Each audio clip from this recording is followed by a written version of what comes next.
Why have these tough hombres never been able to get to the end? That's the exciting part of McKamey Manor. And that's what your crew, and that's what all the fans out there need to ask yourself. What's really going on? What's really happening out there? Come and find out. Is anybody up for the challenge? $1,000. Right there. We might just try it. But it has to be the real show. The real show. Not this. We're going to have some fun today and just kind of goof around and get you muddy and whatever. But you come to the real show, and that is on the table for each and every person out there watching and right here. But you got to meet the requirements, okay? You got to be 21 or above. You got to, for the real show, you got to pass a drug test prior to the event. And that's a big deal because I want people who are really squared away. So, I'm not playing drug cop, but I don't want anybody intoxicated or high. I take this very serious, and I don't want someone getting hurt here. And because of that, you've got to be totally on your A game. And the only way to even have a chance at surviving McKamey Manor is to be on your A game as well. So I'm helping that individual out. You got to have proof of insurance. You have, in case you are injured, I've got to be able to take you someplace. Never has happened. That's another thing too. Think of all the years we've been doing this. Nobody has ever seriously been hurt, ever. That's pretty cool. That's there's been a lot of accusations, but if you compare me with other haunts, even boo haunts, I would say we're the safest haunt around. And the reason being is because you're just one person, one or two folks going through, and we have a whole crew monitoring every step that you're making. And I never leave your sight. I'm there with you. I'm a foot from you the entire time. So we're there to make sure you're okay. We're there to film your experience, but we're there to make sure that everything is going A-okay for you. If you go to another haunt, you're in groups, you're out running around, somebody could do something inappropriate to you. You never know. I mean, it happens all the time. Yes, it does. That'll never happen at McKamey Manor. And we're real proud of that, and we have a really good track record. Good. And it sounds like it's the haunts, when you go to your regular boo haunts, as you call them, there's injuries all the time. Every group, there's just about, there's something happening. We're going to make sure you're safe and sound, I guarantee you that. But it's going to be scary. You're going to be going through an experience like you've never challenged yourself before. And a lot of folks don't like to call McKamey Manor a haunt, and that's okay. It's more like we're a survival horror challenge experience. I mean, it's like boot camp, but with a horror theme behind it. And so we'll get to that. Yeah, sure. We'll get to that one shortly. Speaking of, we have a contestant right here, live in action. Who is this contestant right here? This is William, and William was a volunteer, and he thought he'd just to come on down and just take a look at what's going on for the barbecue. Basically, he came down here for some food and some football, and some folks from K. DeSilvis, another haunt that I work with, Chris Cunningham. He volunteered this young lad because he actually works for the haunt with Chris. And Crimson Holler is that one. That's a haunt that anybody can go to, matter of fact. It's not an extreme haunt. So Crimson Holler, so we get a lot of actors that come here through other haunts just to kind of see how they'll do here as a little testing ground. And, as a haunt actor, they're all a game for it. They're like, yeah, we'll do it. It's all good. We love this. Because they love this kind of stuff. And what's his name? The name is William. Do you mind if I ask William a question? Go ahead. William. Yes, sir. Give us a short little detail of your experience today at McKamey Manor. So far? So far. Oh, it's rough, man. It's rough? It's fun. It's fun. It's everyone's family until you get into the game, and then all of a sudden you don't know what's coming, what's coming in, what's going out. You just better be ready for everything. Can I ask you a question to be straight up honest? Yes, sir. Have they tortured you one time today? No, sir. Absolutely not. Have they physically punched you in the face today? No. Have they waterboarded you today? No, sir. Have they pulled your teeth and shaved your hair today? No, sir. What are they? Give us one thing that they made you do that's the absolute worst so far. Put on this dress. See how scary it is? That's scary. That's scary. But the day is still young, though. Right? The day is still young. So how long have you been in the tour so far? I honestly don't know. I don't have any way to look at the time. You've lost track of time. Yes, sir. And what is this pose you're doing right now? I don't know. I was put in it, and I'm just gonna just do what they tell me. Yeah, see? So more of an Egyptian type thing. Should make him dance like an Egyptian. That's now Now you know that. Oh, that was a doing teapot. The teapot, I like that. So now, William, now you know this isn't the real tour you're getting today. So, Yeah, this is the warm-up. are you going to come back and actually take the real McCoy? Oh yeah, for sure. Okay, I because mean, we never know after today, but I'm almost positive. you'll be back. Because today, Yeah. in fact, half the crew here is going to take the little nothing, right? Are you guys right back there? Absolutely. All right. Y'all So good? Yeah. We're good? All right. So we're going to have a game of trench warfare. It's my version of tag or tackle football, and find the baby bottle. And it's so we're going to put William in there along with you. You're going in there I'm too. Going in. You're going in. How I'm going to exciting be a is part that? of this. But I can promise you that all your folks will come out with all your teeth. They'll come out with all your hair. And again, it's the real McCoy. It's the real tour you have to worry about. That's the one that's we're going to spend some time with. Today is just fun and games. Fun and games. All right. Well, let's move on to this little portion here. Say bye. Bye. Say goodbye. Say goodbye.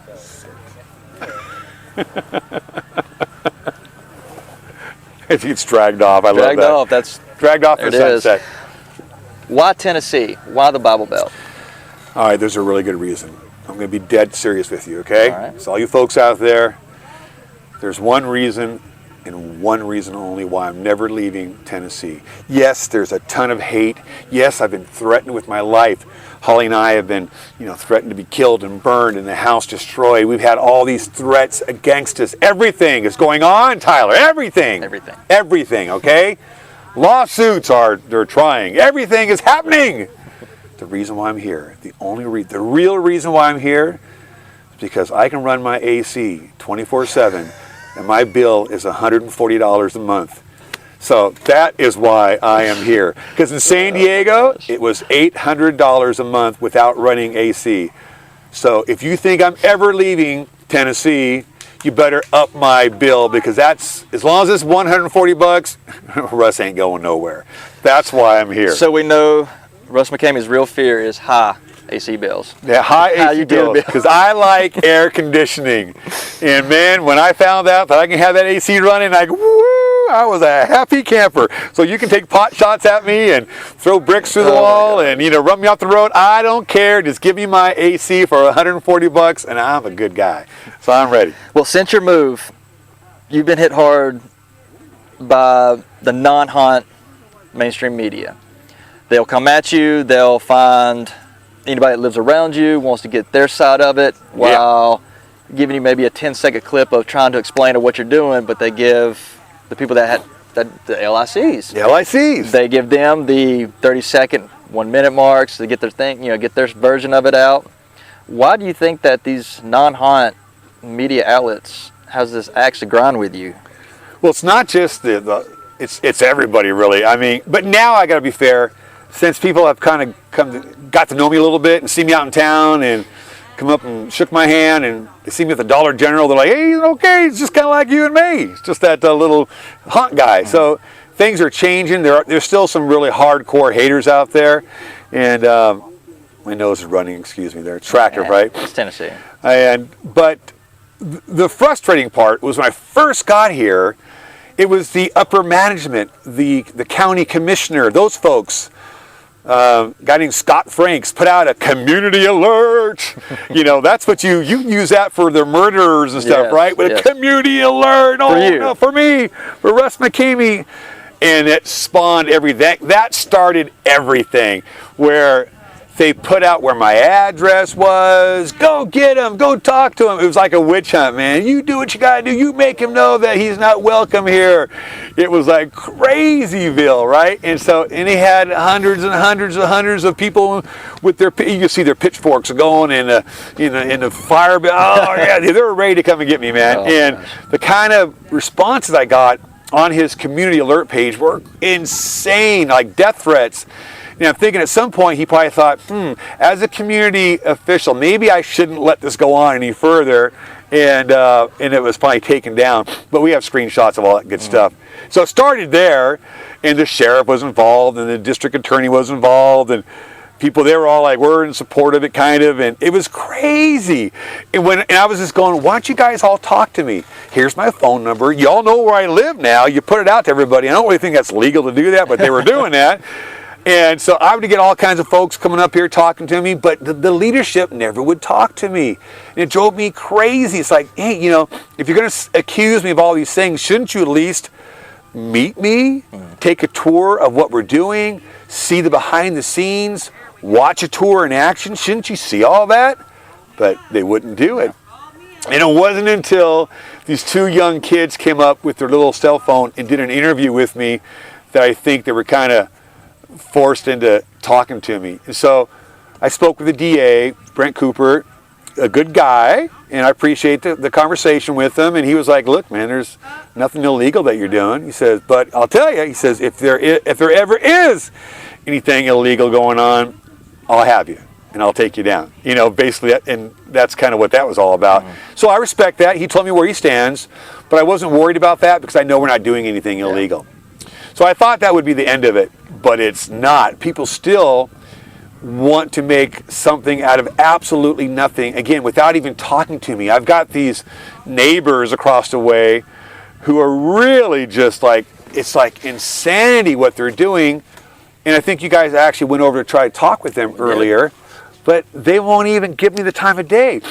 They've made such wild accusations about what goes on here, everything from hostage taking to kidnapping to assault and to killing. That's a big one. Killing. I mean, we're killing people. That's something that just doesn't go unnoticed. Yeah. No. Wow.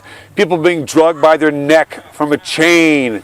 They accuse us going over there and knocking on their door at midnight in clown outfits and then running away.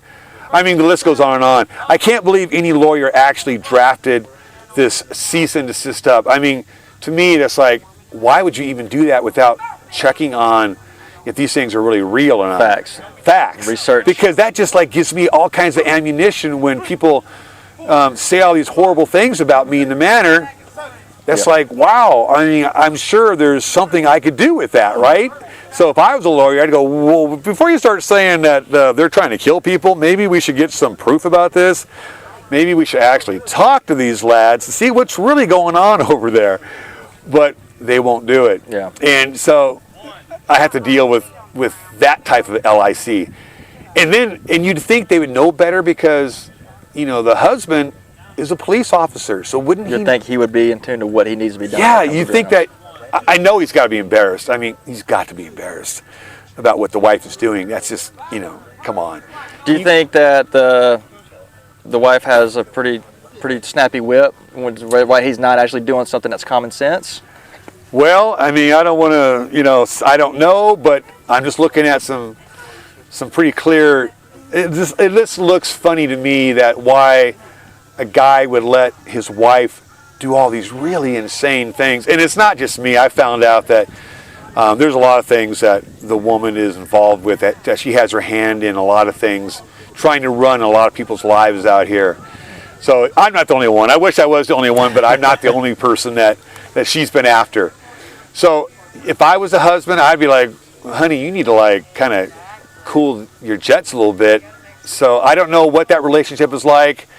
I mean, I wouldn't be okay in that kind of a scenario. I would shut someone down if they were falsely putting out accusations about somebody. I would want to get some facts first. I mean, because slander too. That's slander. Yeah. Because now they're liable for saying all these crazy things about us. And I'm like, man, I mean, you cannot believe the ammunition that they gave me in this cease and desist letter. It's insane. It's like, do they not know what they just handed me a present if I want to pursue it? Now, I really don't want to. I just want everybody to get along. I want us to go over there and be able to talk with them and say, hey, how you doing, Candace and Tom? You coming over to be friends, have a barbecue. I'm a good guy, man. It's, you're saying a lot of really mean, ugly things, but let's let the past be the past and let's just get along. Yeah. Because the kind of things you're saying are just outright lies. And if they just saw what was really going on. If they would just come walk across the street. And they would see. If they came across 600 yards and talked to me, they'd go, oh, that's it? Yeah. The proof is right here. Proof is right here. And they refuse to come over and check it. They refuse.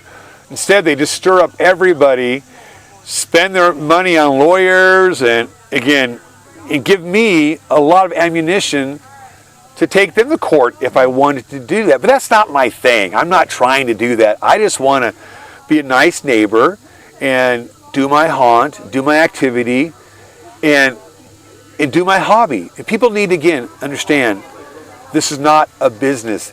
In the cease and desist letter, it said nothing but business, business, business, business. And they brought up this old, thing they had from 30 years ago, like this loophole to try to get people to conform with certain parts of this land. There's like 12 pieces of property that all signed on to this agreement, I guess, that you can't do this and do that. But I never signed anything, and so, but one of the things is about running a business, and that's what the lawyer is hitting upon. Well, I got news for you, it's not a business. And the other one was about, I forget what the other one was, but it's just about being a nuisance. There you go, about being a nuisance. And Tommy and Candace, their thing is that they say they're hearing chainsaws and screams all hours of the night and all kind of this, If you hear, I'll make a deal with these folks right here now, the whole world's right here watching. If you hear of anything like that going on ever, if you hear any screams or yelling or chainsaws or anything, I will stop the show forever. I'll never run another McKamey Manor event here. And the reason why I can say that is because it's a silent show. In fact, you sign in the contract that if you yell or scream, show is over. It's done. You're out. No questions asked. So everybody knows that it's silent. And so that whole business about all this being a noise hazard. I mean, you can listen now, and what you have been listening to, people are mowing their yards. Is that a noise hazard? Of course not. It's just everyday thing. And I don't think out here in the country a chainsaw really would be illegal anyways. We're on a farm. I'm on 2 acres of land. Really? That's illegal to run a chainsaw? It's only illegal if you do it. Only if I do it. You're right. It's only illegal if you hear any noise if I do it. But we don't use chainsaws. I haven't used chainsaws for 6 years. It's so, it's so blasé, chainsaws. Come on. I have more interesting things to do. And then they come out and they try to sneak their footage to get proof, and they're up on the neighbor's yard filming everything. Heck, you don't need to sneak, guys. Come on over and film what's going on. You got my permission. Take a look-see. Let me walk you through it, film it. But all these accusations that they put out at me, you got to have proof, right? And there's no proof of it. And I'm giving them and anybody else. In fact, I even told the DA, the district attorney, I said, anytime you want to come by, I offered a show for him too. I said, come take a show and see what it's like for real. But he said no, and smartly so. Why would you want to do that? But so I said, well, anytime you want to come in, free and clear, unannounced, bring your deputies, bring your investigators, because you had some investigators there as well. Bring anybody to come by, sneak in, see what's going on without my permission, see what's really happening here. At any time, I gave them that open book invitation. Because that's how confident I am that nothing illegal is happening. I wouldn't do that. And they refuse to do it. Well, they haven't refused, they just haven't done it yet. Or maybe they have and I just don't know they've been here. Maybe they're that good and they've been here and they're saying, yeah, there's nothing going on here. But your audience needs to know that the DA and all of law enforcement can come on my property anytime during a show and watch it at any point. We're not going to change it up because they're going to be sneaking in on me. How am I going to change it up, right? So that's how confident I am, and that should tell you a lot. Also, every time before I do a show, like I did today, even though this is just a goofy little thing, get together, I call the police and say, hey, it's Russ again. You know who I am? They go, oh, we know who you are. And I said, are you a fan? Are you a hater? Oh, we don't know yet. All right. But I say, okay, but I'm calling you guys, letting you know we're doing another show today. And it's going to be from here to here. And, I call them when it's done. So I keep everybody on the law enforcement side in the loop. So that way, if the neighbors call again and say there's a kidnapping, there's a hostage scenario, then they know that, oh, it's just those guys. Because to be honest with you, I came real close to being killed here. Really? The district attorney told me that I almost got shot because when they called the police, they came on the property. The stunt that was happening at that point in time was we had our contestant in the storm cellar and she was all hostaged up, which means you're going to have duct tape on and all that kind of fun stuff, right? And we're going through what we're doing. And it looked scary. And so they came on board And if it wasn't for the fact that I came out of the cellar to change the batteries in my camera, we would have been shot. He said that the officer was still really upset that they came that close to shooting us. Wow. And he said that they would have had legal right to do so because it looked so real. Mm-hmm. And now the person who that contestant was, her name was Tiffany Scarberry, and she's here today actually as well. You might want to talk to her. But she's another actor at one of the other haunts, at the Crimson Holler haunt. And so they talked to her like, "Are you okay? Everything?" Yeah, of course it's okay. We're doing this for a show. It's make-believe, but it looks real. So we almost got a bullet in us, which is scary. Yes, that is very scary. And so thank goodness my camera ran out of a battery and I had to go out and change it again. And so that is frightening, but that's why everything's an open book. That's why I call, and that's why I let, Mr. Cooper, General Cooper, say, "Look, come on down anytime you want to. Bring anybody you want. View every single show. Film the shows. I don't care. There's nothing to hide." And once they do that, they'll see. But I think he knows that. Yeah. Otherwise, if there was a problem, trust me, they would have me locked up if there was something really going on. So General Cooper, they call him General Cooper, he's a smart guy. He understands there's nothing illegal happening. And that's how it's always going to be. Now, this is phase 1 of the show. This is Holly's Playground. After Holly's Playground, you then go to another haunt, a completely different haunt for part 2. And once you complete that haunt, then you'll go into Huntsville, Alabama for the real McKamey Manor. But no one's made it there that far. So that's kind of where we stand. So speaking of, you have a partner, and here she is. Oh, Holly. I hope this is Holly. Is this Holly? Maybe. I don't know. Oh, that's Holly. So everybody say hello to Miss Holly Babali. So this right here, ladies and gentlemen, this is who you have to spend time with for the first 3 hours during your tour. So let's explain the process so people know. So when they first sign up for McKamey Manor, you have to go through Holly's Playground and Holly's Playhouse. And that is 3 hours with this beautiful young woman who's going to put you through a lot of physical activities in a McKamey Manor style. So you're not just going to be doing goofies. You're not going to be doing sit-ups and push-ups. You're going to do some fun activities that will be very interesting, things you haven't done before, but they're things that will test your physical abilities. Because if you can't pass 3 hours with Holly here and keep up with her, because she's going to be doing the same thing you're doing. She's going to be with you, lock, step, and barrel.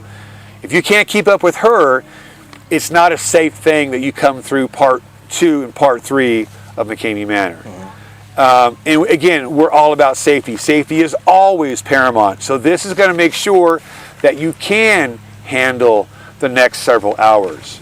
So for all you tough boys and girls out there, where'd she go? Right behind you. This is it. Little Holly. You're going to spend 3 hours doing some yoga, getting stretched out before we do some activities. We're going to put you through a few little fun things. Again, it really is fun. This one is fun. The next part of it, not so fun. When you go to the Kay DeSilva's portion, which is a completely different haunt, that's not so fun.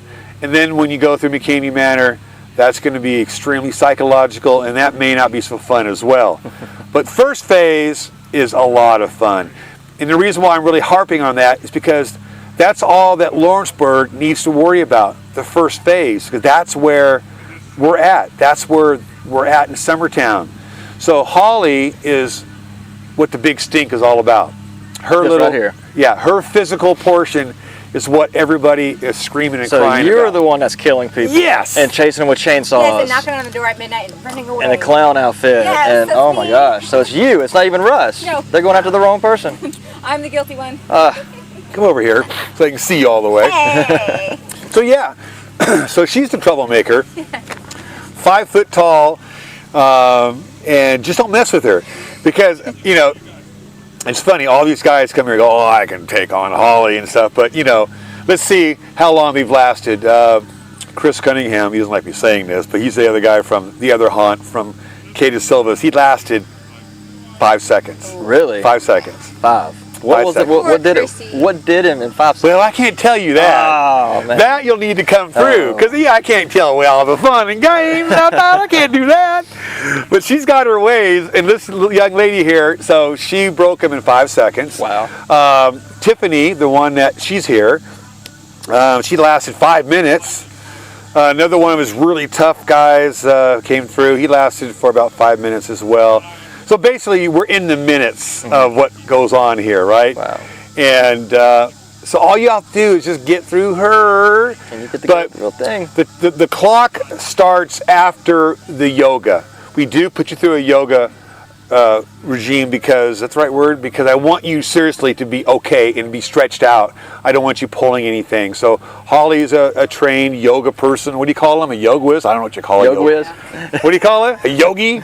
Yogi. A yogi bogey or whatever. So Holly's a yogi bogey, and she knows how to do all that stuff. So she's going to make sure you're okay to start the show. And then once you get to the first stunt, that's when the clock starts. Yeah. And we're talking seconds for most people. Oh my God. So that's it. Holly Babali. Let's do. You ready to do some yoga? No, not yet. No, I'm not ready. No, I'm too come old. I'm too old for this stuff. We'll Are you- catch you in a little bit. Are you ready?